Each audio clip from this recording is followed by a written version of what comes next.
बच्चों, इससे पहले हमने डॉट प्रोडक्ट के बारे में पढ़ लिया था। अब हम बात करते हैं क्रॉस प्रोडक्ट की। हम बात किसकी कर रहे हैं? हम वेक्टर्स यानी कि सदिश राशियों की बात कर रहे हैं। इससे पहले हमने सदिश राशियों का अदिश गुणन पढ़ा था, जिसको हम डॉट प्रोडक्ट भी कहते हैं। अब हम बात कर रहे हैं कि सदिश राशियों का सदिश गुणन क्या होता है, ठीक है, जिसको हम इंग्लिश में बोलेंगे क्रॉस प्रोडक्ट। ठीक, तो दो सदिश राशियों का सदिश गुणन उन दोनों सदिश राशियों के परिमाण तथा उनके बीच के कोण की ज्या यानी कि साइन के गुणनफल के बराबर होता है। तो दो वेक्टर्स अगर हम ए और बी ले लें तो इनका जो क्रॉस प्रोडक्ट होगा वो दोनों उन वेक्टर्स के परिमाण तथा उनके बीच जो एंगल बनेगा उसके साइन के गुणनफल के बराबर होगा। जैसे एग्जाम्पल के लिए बल आघूर्ण एक सदिश राशि है। क्यों है सदिश राशि? क्योंकि ये दो सदिशों के क्रॉस प्रोडक्ट के बराबर होता है, यानी कि tau is equal to r cross F, जहाँ एफ क्या है? फोर्स यानी कि बल, और आर क्या होता है? घूर्णन अक्ष से लंबवत दूरी। ठीक, अब उसके बाद इसमें जो क्वालिटीज आएंगी, तुम्हारी जो गुण हमारे बीच में यूज होंगे वो ये होंगे कि पहला I cross I equal to J cross J equal to K cross K equal to 0। Dot product में हमने पढ़ा था I dot I equal to J equal to K is equal to 1। उसका बिल्कुल उल्टा होता है। क्यों होता है? अगर हम इसी को अप्लाई करें ए क्रॉस बी वाले को तो यहाँ पे आ जाएगा I cross I is equal to mod I, दूसरा मॉड आई और साइन। ठीक, अब साइन थीटा, थीटा यानी कि आई क्रॉस आई, ये जैसे अगर तुम्हारा हम एक्सेस खींच लेते हैं, यहाँ को आई होगा, दूसरा भी आई यहाँ को, तो इसके बीच में एंगल कितना का बनेगा? 0 डिग्री का। तो साइन 0 की वैल्यू कितनी होती है? 0। तो I cross I is equal to 0 is equal to ऐसे ही जे क्रॉस जे हो जाएगा और ऐसे ही के क्रॉस के हो जाएगा। ठीक हो गया। इसी प्रकार से दूसरी क्वालिटी होती है I cross J is equal to K और या minus J cross I equal to K. ऐसे ही J cross K equal to minus K cross J equal to I, K cross I equal to minus I cross K equal to J. यानी कि आई और जे का जो cross product होगा वो के बराबर होगा। जे और के क्रम से आ रहे हैं, देखो आई के बाद जे, जे के बाद के बाद आई, और क्रम अगर उलट रहा है, ये देखो जे पहले आ जा रहे हैं, जैसे आई लिखूं मैं, फिर जे लिखूं मैं, के लिखूं मैं, तो पहले I cross J is equal to K, फिर J cross K equal to I, फिर K cross I equal to J. एक सीरीज बनेगी चक्करदार। ठीक, अगर यहाँ पे क्रॉस कहीं पे उल्टा हो गया, जैसे आई क्रॉस जे की जगह जे क्रॉस आई हो गया, तो वो माइनस के हो जाएगा, ये ध्यान रखना। अब इस पे बेस्ड कुछ क्वेश्चन कर लेते हैं हम। पहला क्वेश्चन है बिंदु -2, 3, 4 पर बल F is equal to i plus j plus k newton कार्यरत है। पहला हमें ज्ञात करना है मूल बिंदु, दूसरा हमें ज्ञात करना है बिंदु 1, 2, 3 के परितः बल आघूर्ण। ठीक है, हमें बल आघूर्ण निकालना है। फोर्स का मान हमें दे रखा है। ठीक, किस बिंदु पर? इस -2, 3 और 4 पर, मूल बिंदु के सापेक्ष और इस बिंदु के सापेक्ष बल आघूर्ण ज्ञात करने। तो हम क्या करेंगे? F तो हमें पता है। अब R के लिए हम क्या करेंगे? यहाँ से यहाँ तक की डिस्टेंस निकालेंगे। एक बार मूल बिंदु के सापेक्ष इसकी दूरी निकालेंगे, एक बार इस बिंदु के सापेक्ष इसकी दूरी निकाल लेंगे, जिसको हम पोजीशन वेक्टर कहेंगे। ठीक है, तो गिवन है हमें F इक्वल टू हमने लिख दिया। उसके बाद पहला किसका है? मूल बिंदु के सापेक्ष। अब मूल बिंदु के निर्देशांक अगर लिखते हैं तो क्या होंगे? 0, 0, 0। तो इसके सापेक्ष बिंदु -2, -3, -4 का स्थिति सदिश। इसमें कंफ्यूज नहीं होना है। जैसे तुम मान लिया पहले थे अपने घर से 2 मीटर की दूरी पर, 2 किलोमीटर की दूरी पर मान लेते हैं। उसके बाद तुम पहुंचे यहाँ पर 6 किलोमीटर की दूरी पे। ठीक है, तो तुमने कितनी डिस्टेंस ट्रेवल कर ली? क्या करोगे? 6 में से 2 घटा दोगे, यानी कि 4। ऐसा ही हम यहाँ पे भी कर रहे हैं। ठीक है, तो अब यहाँ पे से हम लोग घटा लेते हैं, तो ये हो गया -2। अब आई में से आई वाला घटाएंगे, पहला वाला आई, दूसरा वाला जे, तीसरा वाला के, ये आई जे के, तो -2 -0 आई प्लस फिर जे वाला 3, ये भी 0, ऐसे ये 4, ये 0, साथ में के। अब बल आघूर्ण टाउ इज इक्वल टू होता है F क्रॉस R। अब कैसे क्रॉस प्रोडक्ट निकालते हैं वो देखना। ठीक है, क्या करेंगे? सबसे पहले दो कॉलम्स टाइप के बनाएंगे, आई जे के लिख देंगे। उसके बाद फर्स्ट लाइन में हम क्या लिखेंगे? देखो, जो हमें F दे रखा है, F में I और J और के जो क्या है? गुणांक हैं, उनको लिख देंगे। देखो, I के आगे कुछ नहीं है यानी कि 1 है, J के आगे कुछ नहीं है यानी कि 1 है, के आगे कुछ नहीं है यानी कि 1 है। ये लिख दिया हमने 1, 1, 1।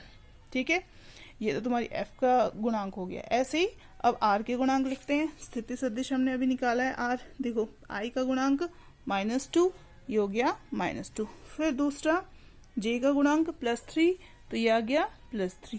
ऐसे एक्सक्यूज मी, k का गुणांक आ गया +4, ये आ गया +4।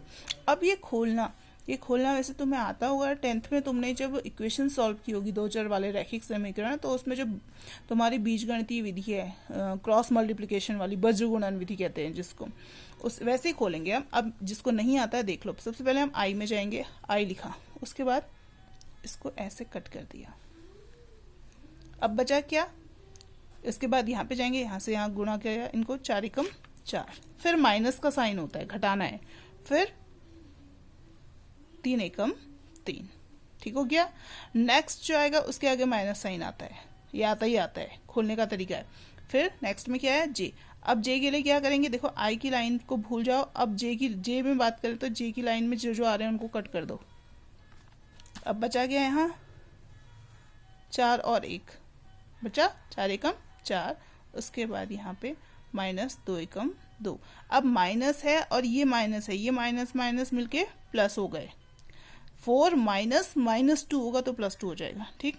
अब लास्ट में पहुंचो k पर, k के लिए ये सब मिट गए, बचा क्या, ये और ये मल्टीप्लाई कर लेते हैं।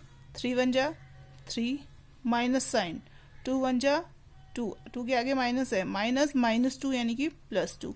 अब सॉल्व कर लो, ब्रैकेट खोलो, 4 - 3 1 यानी कि i, 4 + 2 6, आगे माइनस है, +6 इंटू -6 इंटू j, प्लस यहाँ सब प्लस है, 3 + 2 5 के इतना न्यूटन मीटर।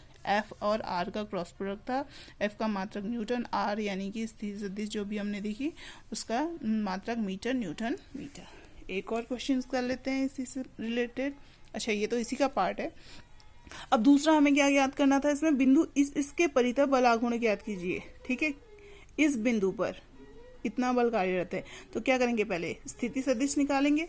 स्थिति सदिश निकालने के लिए देखो, ये जो बिंदु दे रखा है और जो पहले से दे रखा है जिसके परितः निकालना है उसको सब्ट्रैक्ट कर देते हैं। -2 - 1 इंटू आई, फिर 3 - 2 इंटू जे, और 4 - 3 इंटू के। अब सॉल्व कर लो इसको, ये आ गया -3i प्लस 3 - 2 1 j, ऐसी 4 - 3 1 k। फिर बलाघूर्ण ज्ञात करना है, तो फिर क्रॉस प्रोडक्ट जब भी होगा तब तुम्हारा यही साइन बनेगा, ठीक है। ये दो तुम्हारे चिन्ह आ गए। अब मॉड के जैसे i j के लिख दिया फर्स्ट लाइन में, उसके बाद सेकेंड लाइन में क्या करेंगे, f और r के गुणांक लिख देंगे, ठीक है। अब f का गुणांक 1 1 1 था, r के गुणांक क्या है -3, फिर 1, फिर 1। अब सॉल्व कर लेते हैं। सॉल्व करने के लिए वही, पहले i में जाएंगे तो ये और ये बंद हो जाएगा, ठीक। बचे क्या फिर 1 1 1 1 जा 1, माइनस 1 1 जा 1, तो ये आ जाएगा i 1 - 1 0 i हो गया, ठीक है। अब j में जाओ तो इसके वाले ढक दो इसको, तो ये बचा तुम्हारा 1 1 जा 1 प्लस 3, ये हो गया। इसको इससे गुणा किया, इसको माइनस, इसको इससे, ठीक। ऐसे अब k में आ जाओ, k वाले ढक दिए तो 1 1 जा 1, फिर माइनस माइनस प्लस 3 1 जा 3, तो तुम्हारा आ गया ये -4j + 4k, -4j + 4k Newton metre. ये आ गया तुम्हारा बलाघूर्ण का मान। अब उसके बाद नेक्स्ट क्वेश्चन है, दिखाइए कि सदिश A तथा सदिश B परस्पर समांतर हैं। अब समांतर हैं तो उसके लिए क्या होता है, उनका क्रॉस प्रोडक्ट 0 होता है। अब क्रॉस प्रोडक्ट ही क्यों लिया हमने, यहाँ पे हमने डॉट प्रोडक्ट क्यों नहीं लिया। अब उसका कारण देखो, cross product A cross B बराबर क्या होता है, mod A mod B sine theta. अब समांतर है यानी कि थीटा = 0, तो A क्रॉस B = निकालोगे तो क्या आ जाएगा, साइन 0 की वैल्यू 0 होती है 0। क्लियर आंसर आ जाएगा यहाँ से।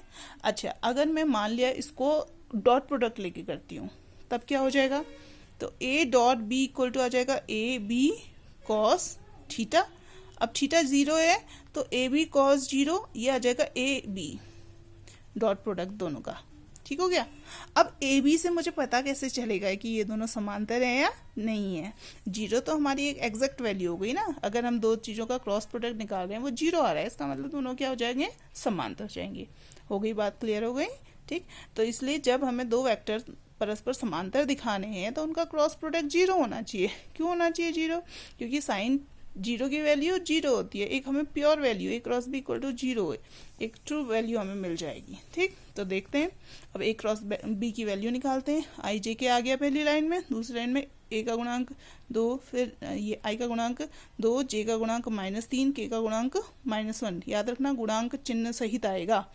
फिर बी के हैं तुम्हारे -4 आई, तो आई के साथ -4, जे के साथ +6, के साथ +2, ठीक हो गया।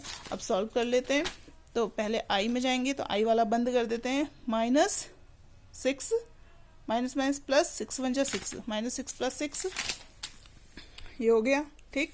उसके बाद माइनस का साइन आएगा, जे में जाओ तो जे वाले को ढक देते हैं, क्या आ जाएगा, देखो 2 को 2 से, तो 2 2 जा 4, फिर माइनस माइनस प्लस 4 1 जा 4, -4 + 4, ये आ गया। फिर के वाले में जाते हैं, के को ढक दिया, 6 2 जा 12, माइनस माइनस प्लस, ठीक, ये 4 3 जा 12, तो 12 - 12, 12 - 12, यानी कि 6 - 0, ए बी 0, ए बी 0, दोनों का क्रॉस प्रोडक्ट 0 आ रहा है, तो यानी कि परस्पर समांतर है। अगर ये 0 नहीं आता, नॉट इक्वल टू 0, तो इसका मतलब हम ये कहते हैं कि ए और बी समांतर नहीं है, ठीक। ऐसे नेक्स्ट क्वेश्चन है जिसमें मैंने डॉट प्रोडक्ट भी निकाल रखा है और क्रॉस प्रोडक्ट भी निकाल रखा है। अगर समझ में नहीं आता है तो आप फिर से पूछ सकते हो। Thank you.